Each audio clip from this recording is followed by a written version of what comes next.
पावसाळ्यात गवती चहा प्यायची मजा काही वेगळीच असते का? आपली काकीमध्ये तुमच्या सर्वांचं स्वागत आहे। आज आपण गवती गुळाचा दुधातला चहा बनवणार आहोत। तर मग आपण चहा बनवायला घेऊ।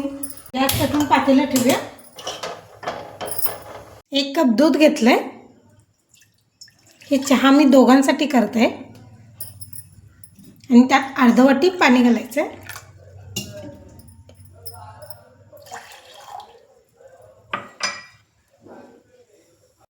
दुधामध्ये हे असे पुरचंडी करून गवती मी असे टाकत आहे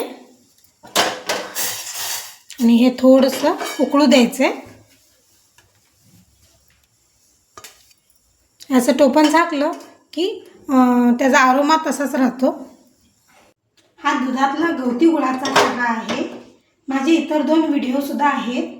एक गवती ब्लॅक टी आहे आणि दुसरा गवती ग्रीन टी सुद्धा मी केलेला आहे। गवती आता दुधामध्ये छान उतरलेला आहे। आपण गूळ चहा पावडर घालूया। हे 1.5 कप दूध आणि पाणी आहे, त्यासाठी मी 2 चमचे गूळ पावडर घालणार आहे। तुम्ही आवडीनुसार कमी जास्त गोड करू शकता।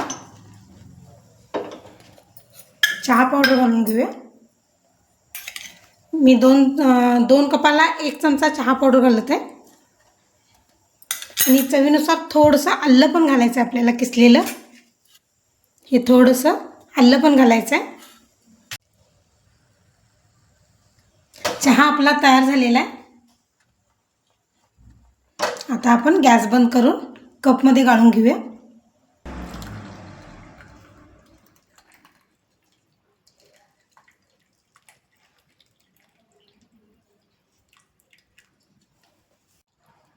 आपला गवती दुधातला गुळाचा चहा तयार झालेला आहे।